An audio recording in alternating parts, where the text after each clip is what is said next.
morning, and you are very welcome to today's CBI webinar. My name is Kerry Thomas. I'm an editor at a new startup called Tortoise, and actually very much looking forward to today's conversation because, of course, we talk about a lot of important topics on these calls, but there is literally nothing at the moment more important to the economy, to the workplace, to the functioning of the country than our ability to test, to find out who's got the virus and to trace who they've been in touch with.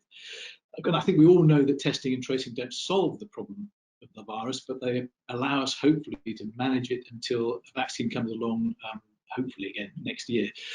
So it's, as we all know, I think the system itself has been sorely tested in the last couple of weeks. So it's very generous of Baroness Dido Harding, who's running the test and trace effort on behalf of the UK government, to make the time to join us again. I think it must also, the fact that Dido is here again, must also be an indication of the important role that business is going to play in helping to manage the system. We're looking forward to speaking to Dido shortly. We also have with us Dr. Rebecca Weston, who's the Chief Operating Officer of Sellafield. About 10,000 people, I think, work at Sellafield, so, and they have been testing their employees for a while, so we'll have some chance to learn from their experience of how they've done that, what it's meant, what they've learned from that experience of doing testing in the workplace. And shortly come to Matthew Fell, the CBI's Chief UK Policy Officer. Matthew, thanks for joining us again. As ever on these calls, the really important thing is your participation. So somewhere on your screen there'll be a button that says questions. Do fire them in, questions, comments, experiences. They're all useful. They all help to inform the CBI. They'll help inform the test and trace operation as well, I'm sure. If you want to submit something anonymously, then just write anon at the opening and we will respect the confidentiality of that, of course. But Matthew, let me come to you. And actually, before we get into test and trace, there's also some quite big news this morning on the government loan scheme. So let's just deal with that very quickly before we get into the real meat of the topic today. Yeah, thanks, Kerry, and good morning, everyone. As you say, Kerry, I think we're getting encouraging noises from the government and the Treasury about the support that is going to be available for business. We know, frustrating though it is, we've got a stubbornly backdrop of sort of rising cases and so on. So that support to business we do think is going to be critical. What I think we're hoping we will hear is an extension of some of the access to finance measures, the so-called CBILS, the Coronavirus Business Interruption Loan Scheme, as well as perhaps the bounce back loan scheme for smaller businesses and so on, looking to extend those out. Most of those schemes were due to close to new applicants at the end of this month, the end of September. And I think what we've been advocating is an extension of those perhaps through to later in this year, back end of November and beyond. So I think we are likely to get that announcement coming through pretty soon. And hopefully the work that CBI has been doing, we've been advocating extension of those access to finance measures, along with further cash flow support, whether that be through business rates, VAT deferrals, and as we were talking about last week, a successor to the really important jobs retention furlough scheme. If we can get all of those measures through in short order, that will help to make business so much more resilient in the face of any rise in cases and further restrictions that might have to follow from that. Great. Okay, so it sounds like hopefully news to come on that this week. But let's turn to the coronavirus. The government has been very keen, Matthew, to avoid a national lockdown.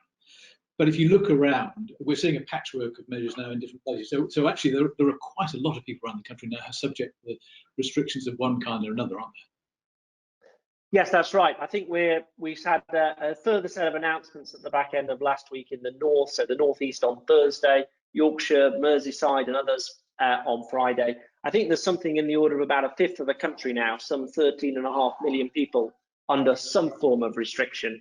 Of course, that is because of rising infection rates and so on, but that is placing further restrictions and measures on business. I think most obviously in the hospitality sector, curfews for bars, restaurants, theatres and so on after 10 p.m, restrictions around table only service, and that 6-person rule kicking in. And particularly, I think, for companies in the north where these measures apply, even travel to work in some instances. So look out for details around what is and isn't allowed around car sharing and things like that, just for getting to the place of work and so on. So we are seeing those additional measures kicking in. That is the backdrop now, Kerry.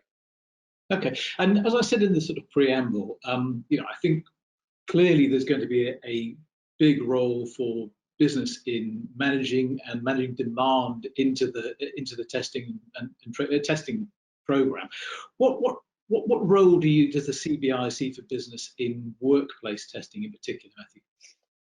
Yeah, well, I think a few things on testing, Kerry. Really, just to reiterate this point, I'm sure Dido will stress this, but it's not a silver bullet that changes everything. But I think from a business perspective, we do see testing as playing just a sort of major part of the toolkit for a number of reasons. First off, one is clearly the quicker and the more accurate we can jump on any problem, you're able to minimise the economic disruption that flows from it. So that early warning system is really critical. Then I think there's something in how targeted we can be at any measures. So, we've gone from sort of national to regional to local lockdowns, and hopefully over time, getting that as micro as possible will be really helpful. I think there's something around helping to address specific challenges. The more we have the testing capability and supplies coming on stream, being able to apply it to a wider range of scenarios, such as international travel and so on, will be terrific. And it's hugely important for confidence, when people are just out and about, traveling, shopping, going to work and so on, if they know it's resilient. And then I think the holy grail almost would be if we're able to get to this situation of mass testing, so that actually you can flip things on its head and people will be confident, actually, I get a test almost to prove I'm healthy, as opposed to, gosh, I'm concerned, I've got symptoms and I'm concerned, do I need to find out if I've got it or not? So the whole reason why it's really important for business. And then I think in terms of what business can actually be doing, it would be, again, great to hear from Dido. I think firstly, for me, it feels to me, are we in this moment of a real national effort again, as we were at the outset of the crisis around sort of things like PPE challenges, ventilator challenges? Are we able to utilise every last drop of private sector expertise, whether it be on the testing, the processing, all of those sort of things? Can we source as much of that as possible? Can business step up and help? And then in the workplace, it would be really helpful, I think, for firms to understand, actually, as Rebecca is doing at Sellafield, where can the private sector testing in the workplace play a complementary role to what is going on in the NHS services, and how can business be really confident that they can do that without obviously not wanting to do what anyone is fearing about, taking capacity and resource away. And if we can understand those different supply and capacity issues, that I think will enable business to then really step forward and confidently help with the workplace testing effort to complement what is going on with the government and the NHS programme. Right, Matthew, thanks so much. We'll come back to your course in the course of the next 35 minutes. So, Dido Harley, if I can come to you. Can we, thanks again for joining us, it's very good of you. Can we just begin with some of the background? Can we just run through what the latest numbers are on testing capacity, what your next targets are? Yeah, sure. So, well, thank you very much for having me, and it's really good to talk to you all. Just to put the testing program into context, let me run through what's been happening over the last 6 months. So, since the program began, we've processed over 20 million tests. About 6.7 million of those have been within the NHS. And just under 11 million of those have been in a brand new national testing programme that didn't exist in March. Just to give, those of us that have spent our life running businesses, this is something that now is of enormous scale and didn't exist in March. We've got 455 different testing sites across the country. We're opening about 15 walk-in sites a week. So 15 shops a week we're opening. And the scale of our testing platform today is one of the highest in the world. So as of the 14th of September, we're conducting 2.76 tests per 1,000 population. Germany are doing 1.76, Spain 1.77, France 2.06. And we've got over 560,000 unique participants across the country who are in 8 different surveillance studies to try and understand the prevalence of the disease in some statistically significant surveillance programs. So this is a huge thing. In terms of scale, as of last Friday, the 18th, we had a capacity to do precisely 253,521 tests a day on the 18th of September. To give you a sense of how fast this is growing, on the Monday of last week, the 14th, that capacity was 231,921. So we added 10% new capacity in the week. And we are on track to expand capacity to 500,000 tests a day by the end of October. So this is now both a very large citizen service, such as many people on this call are used to running, but it's also one that's growing at 10% per week. So you run through it and it's hugely impressive and the growth is phenomenal. But if I open my newspapers, I'm not seeing it celebrated as a resounding success. What's going wrong? Well, I completely understand that, as both you and Matthew have said, it's hugely tempting to believe that getting a test is a silver bullet to solving the COVID crisis. It's entirely intuitive to believe that surely if I get a test today, then if it's negative, I can just get on with my everyday life. But unfortunately, the way that the disease works is that's not the case. You know, the first line of defense we have is the way we all behave. This is a highly infectious disease. And fundamentally, the more time we all spend in close proximity to each other, the more disease will spread, which is why washing our hands, wearing our face masks, keeping our distance is the first thing that we all have to do. And no testing regime in the world will solve that problem if we don't change the way that we behave. That's the first challenge we face. And if you look at some of those countries I've just listed, we're seeing different countries with very similar amounts of testing having very different current outcomes of the disease.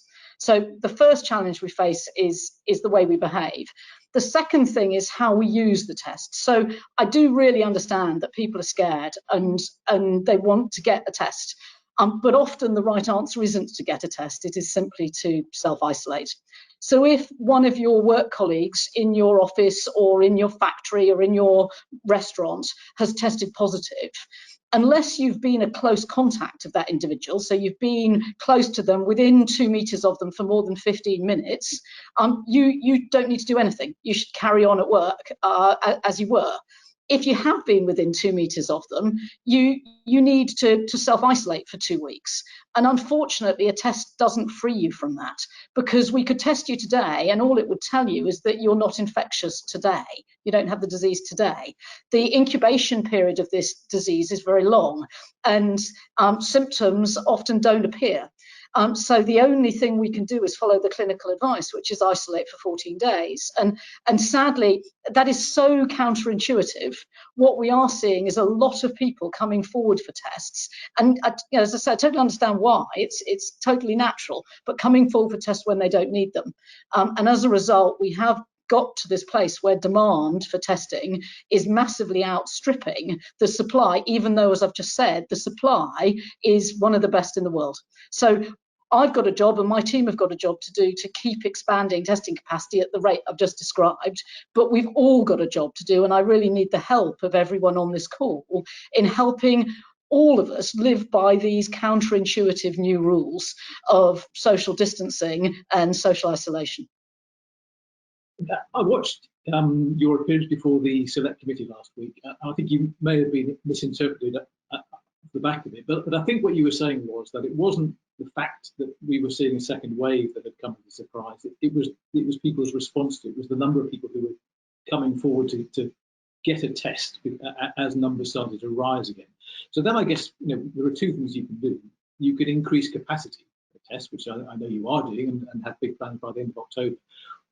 At the same time, it clearly becomes critical to drive down demand. How do we make sure that the right people come forward for tests when, as you say, human nature means that you're likely to want to find out? Yes, no, absolutely. Well, I think the way that we need to do this is firstly at a national level and a government level being clear on our priorities for testing. because the government's made some very specific decisions about how to prioritise the testing capacity based on what we learnt from the first wave. So the first thing is prioritising people needing NHS clinical care.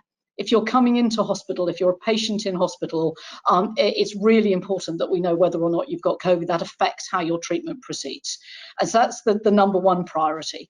The number two priority to manage demand is to focus on protecting the most vulnerable. And what we learned in the spring is that it's really important that we protect people in care homes, in those closed environments where if the disease gets in, it can be, not only does it spread very easily, but the elderly in care homes are the most vulnerable and most likely to be severely affected. So roughly between 95 and 110,000 of our tests every day go towards testing our staff and residents in care homes. So we test all staff in care homes once a week. We test all residents, this is in adults care homes, once a month. And that's a very substantial proportion of the capacity that we have. And that's a clinically recommended decision taken by the government to protect the most vulnerable. Really important that we do that. We then start working our way down through other priorities. The next one is NHS staff, including people working in primary care. So because the incidence of the disease is lower in NHS environments than they are in social care, that comes below the priority of social care staff, but comes above all of us in everyday life. And then as we work our way down, the next set of priorities are to over-index our testing in areas where we see the disease prevalence highest, in outbreak areas, in parts of the country where businesses and individuals are already under greater restrictions. So we purposefully over-index the amount of testing that is available to those parts of the country under further restrictions, because, as you and Matthew said, that's one of the ways that you start to get the disease under control. And then when you get to the sort of general public, we clearly then need to prioritise key workers. And one of the things that, again, I think as a society we've learned is the importance of education and the need within those key workers to make sure that we can keep our schools open, so prioritising teachers. So we can play a role nationally. That's what we're doing, starting to set out that prioritisation and manage it. But all of us can play a role in making sure that we only come forward for a test if we really need it. And for us, as you know, ordinary folk in ordinary jobs, it's whether or not we've got symptoms. If we've got a temperature, if we've got a persistent cough, a new persistent cough, or we've got a sudden loss in taste and smell, those are the COVID symptoms. And you know, my 13-year-old daughter got up this morning and said she had a sore throat. And you know, I gulped, I took her temperature, I checked she wasn't coughing, checked that she could smell breakfast, and sent her to school. And that's what we need to know. So everyone's got to make those judgments every day, and that's the way that we'll then start to manage supply and demand. Yeah, and so there are these two types of tests: the routine ones for NHS care homes, etc., and the on-demand one, which is where really the bulk of the problems have arisen in the last few weeks. As you increase capacity, are you just adding to the on-demand side of things, or is the routine testing also going to increase in scope? Well, as you go through my prioritisation, the routine testing for the most vulnerable is very, very high priority. That's why that's coming ahead of the symptomatic testing. But as we expand capacity, the first thing I want to do each week is use more of the capacity to improve turnaround times and enable our laboratories to run at slightly lower capacity utilisation. The laboratories are running between 102 and 95% capacity utilisation 24 hours a day. And those of you on the call with the manufacturing business will know that that's not a safe thing to do. So, no, we are actually using some of that extra capacity that we're putting on this week to reduce the turnaround times and enable the labs to have a little bit more excess capacity in order to run safely. But then we will be looking to open up for more symptomatic testing. And we're currently working through both with the clinicians to prioritise, and are the government and the cabinet to make decisions on the mix between clinical and economic prioritisation, and how we support key workers, particularly in what way and in what priority order, to make sure that sort of essential businesses are able to keep going without having to wait too long for someone to get a test. I'm very mindful that that's important, and we're working all the time to balance that prioritisation and add more testing into the key worker portal as capacity grows. Okay, I want to come to Rebecca in a second, but before I go to Rebecca, just from your perspective, how important is workplace testing as part of the mix? I think workplace testing can play a very important and complementary role. And if you haven't seen, there's detailed guidance that's been published that sort of sets out how to go about it. It is, though, forgive me my broken record, really important that, and I'm sure Rebecca will talk to this, that workplace testing can play as important a role in helping people understand how testing works as it can in actually adding extra testing capacity, because a test on its own is meaningless. It's only whether you then isolate on the back of a positive test and follow that self-isolation, and only if we all follow the guidance on who's a close contact or not, that we'll get that balance right between sort of keeping the disease under control and being able to open up the economy. So actually workplace testing for me is an important part of that, because it will also help all of us understand how we use this important new tool. Okay, Rebecca, Dr. Rebecca Weston from Sellafield, let me come to you, because I'm really interested to know just exactly your experience at Sellafield. So can you just talk us through how you've gone about testing and what you think you've learned from the experience? Yeah, morning everybody. For those of you who don't know Sellafield, we're one of the largest industrial sites in the UK. Our business is nuclear operations, decommissioning and waste management, and fundamentally you can't turn Sellafield off. We have, as Kerry said, something like 10,000 employees and thousands of supply chain contractors. There are a minimum of hundreds of people across tens of facilities on the site, even when we're nominally shut down looking after the material that we have to look after. So our context is perhaps a little different to many other businesses in terms of the consideration for workplace testing.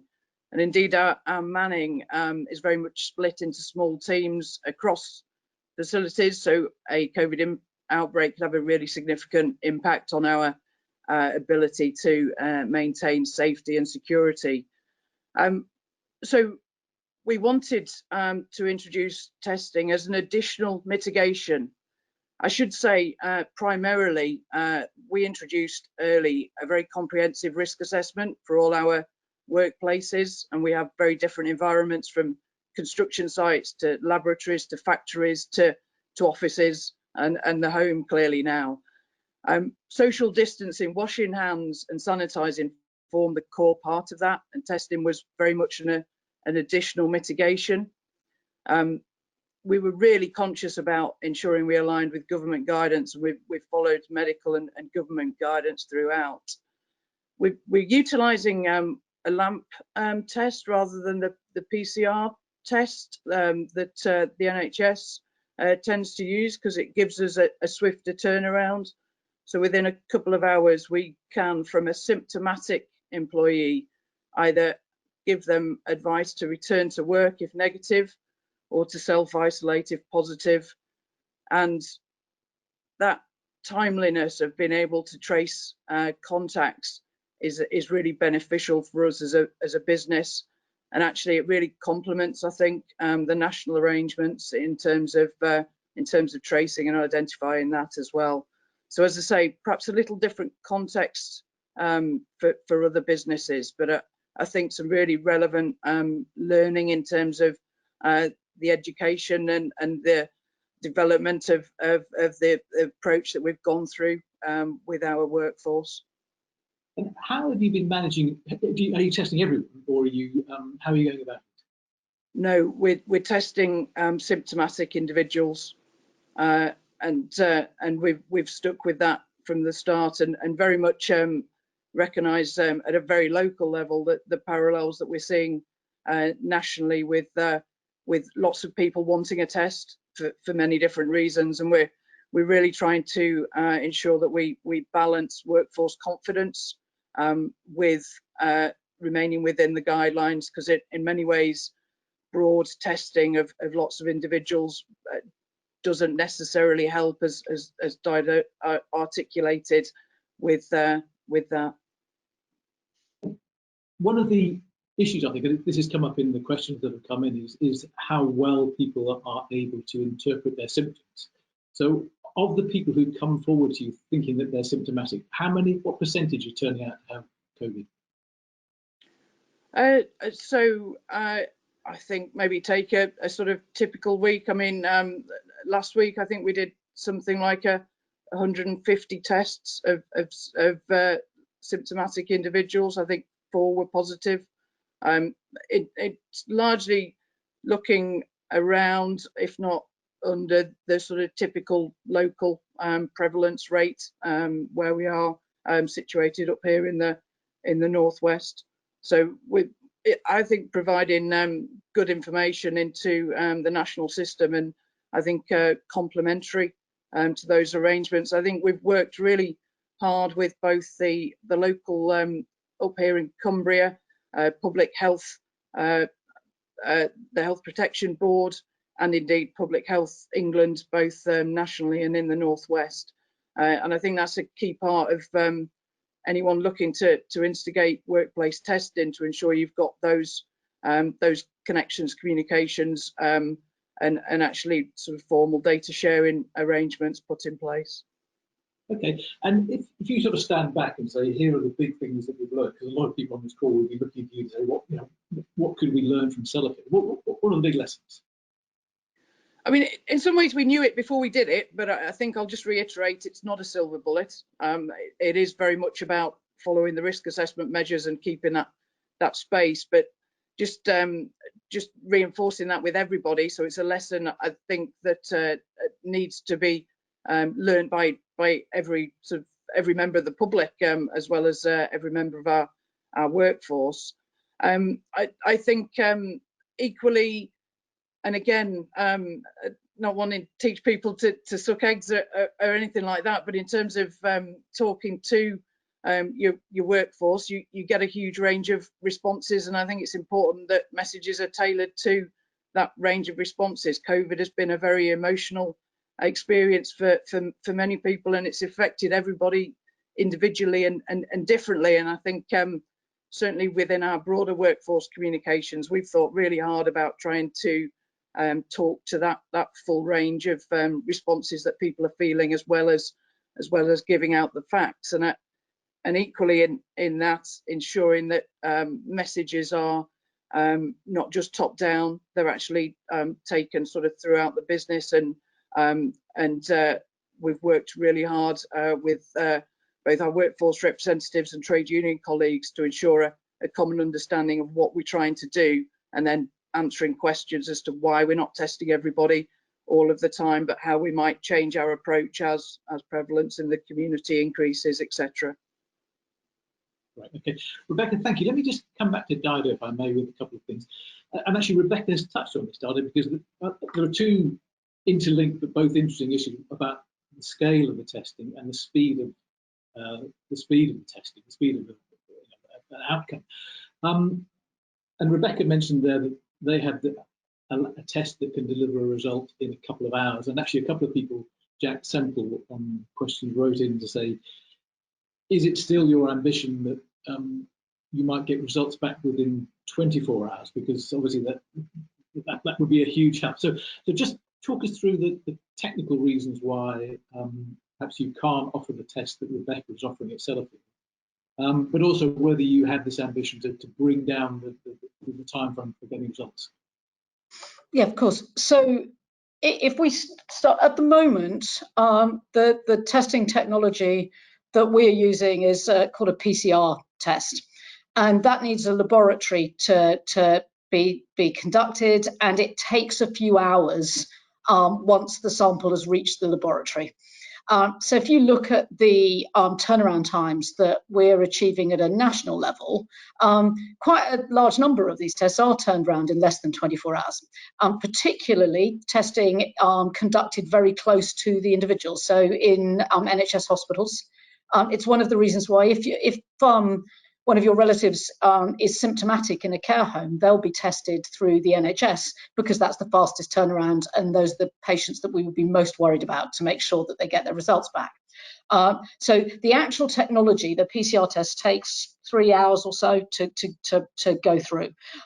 What we're dealing with, though, is the logistics of simply getting tests to people and back and to laboratories and processed, which is why I want to make sure that over the next week or so we're investing some of our increased capacity into enabling the laboratories to flow more smoothly and not operating at above 100% capacity so that they can turn things around faster. So I would expect turnaround times to improve as capacity comes on over the next few weeks. But there's actually something that's much more exciting for the medium term, which is new testing technologies that enable results to come back far faster. And Matthew alluded to this in terms of mass testing. So it's clear that we're going to need ever more testing capacity, and it's also clear that a fast turnaround time changes the use case dramatically. So we're working with over 100 different suppliers and multiple different testing technologies, where there are green shoots of tests that can take between 90 minutes and 15 minutes and require varying degrees of technical expertise to actually conduct the test. The holy grail being a 15-minute turnaround test that you or I can self-administer. Those aren't fully validated yet, but the huge weight of the global diagnostics industry is working on this R&D, and I think we should be optimistic that over the course of the next few months, many of these new technologies will break through, will demonstrate that they are sufficiently sensitive and specific that they can be used in a variety of different use cases. That they're not here yet, and they're not going to solve our problem this week, but we are investing heavily, just as we are with the vaccine program, investing ahead of the science, supporting universities, startup companies, larger companies in a series of trials in order to try and bring these sorts of tests to the market, many of which I suspect actually businesses will end up wanting to buy directly rather than necessarily being part of NHS Test and Trace. Right. And while we wait for that breakthrough on the speed of results, what are the constraints on increasing capacity in your current operation? Is it people? Is it equipment? Is it chemicals? What are the blockages? A variety of different things. If you think about the scale that we're talking about, trying to add sort of 20 to 40,000 tests a day each week, the single biggest thing that we are doing is automating more of the processes in the laboratories. So think of a laboratory that is processing 30,000 tests a day. The actual PCR element of that's quite straightforward, but you've got an unpacking and prepping process that is dangerously manual. So there's a lot of work that we are doing across a number of our laboratories on process automation. Again, it will be familiar to the business owners and runners on this call. So, and that is simply a question of that's about implementing robotic automated processes, recruiting in people to run these. That we've had a call out to the university sector for biomedical scientists to come in and man these expanding laboratories. So we're recruiting heavily, and then also working across the country with a number of different private sector providers to make sure that we make it easier for people to access testing. So as I said, we are opening effectively 20 shops a week, walk-in testing sites to make it easier. We are on plan. But as I say, this is a big plan to double capacity over the course of the next 6 weeks, and so there are a variety of different levers that we're pulling. I hope that gives you a sense of the flavour of the different things we're doing. It really does. Rebecca, can I just come back to you, because a couple of people have written in interested to know the cost of the tests that you've been running, the cost of the tests themselves, but also the add-on cost of training and so on. Yeah, so I suppose it's the overall cost. We effectively have a mobile lab close to our site and an operational capability. I mean, interestingly, it's our facilities contractor who operates some of the national testing sites, so they were able to bring operational processes to us. So some really good learning from that point of view. It's of the order of a couple of £1,000 a day in terms of an all-in cost for the test, the operational capability, and we've put in place our own tracing capability for the site as well, because there's little point in doing the test if the more important part is actually the tracing and ensuring you're following up promptly and making sure you're breaking that sort of transmission cycle. And just to give you an order of magnitude, the Sellafield site is a £2 billion kind of annual turnover. Cost of running some of our facilities is circa £150,000 a day. So saving or enabling the utilisation of those facilities, it's a strong investment case for ourselves. But as I say, we primarily did it for safety and security reasons, given the nature of what we do. But happy to share the experience more broadly if members want to get in touch around that. And indeed, the private provider was through an innovation network. They're actually a Cumbrian SME. Okay, that's a kind offer. I'm sure people will very likely to take you up on that. Dinah, we had a question in response to something that you were saying just now. Someone saying that in some mainland European airports, for example, Italy, you can get a test and result in 20 minutes. Why is this not possible in the UK? Well, two different things in that. One is the sort of clinical guidance on the efficacy of those tests, and the other is the testing technology themselves. I'm afraid I don't know the details of which quick turnaround test it is, but I'm assuming it will be one that has substantially lower sensitivity and specificity than the PCR tests. The guidance that we are acting under from CMO and his clinical colleagues is that testing on arrival at an airport only tells you whether you do or don't have the disease today. It doesn't tell you if you will be infectious tomorrow. And so I know that everyone in the travel and transport sector so wants it to be true that we can test as you walk through the airport and then we can open up travel and that sector. But the disease doesn't work like that. And if you're traveling to or from an area of high prevalence, you are high risk to be infectious. And a negative test as you walk through the airport will only say that you're not infectious at that moment, which is why the guidance from CMO is that if you've come from a high risk area, you still have to quarantine for 14 days. So, no, I think there are two things that are counterintuitive about this disease. The first one is that if I get a test, it must mean I'm okay. Whereas actually, if it's entirely possible that you're incubating the disease and tomorrow you will infect your friends and family. The other thing that's counterintuitive is that it's more dangerous to be with strangers than to be with loved ones, because that's evolutionarily hardwired into us to believe. But actually, you get closer to your loved ones than the strangers that you're on the tube with. And so, keeping our distance and hand space and space in all environments is really important. Okay, and Dinah, again, because we've had a number of questions in about the cost of tests, and people are obviously interested in that. That there has been an idea floating around the Department of Health that companies could contribute towards the cost of testing. Is that something that you're contemplating, that there might be a charge on companies for having employees tested?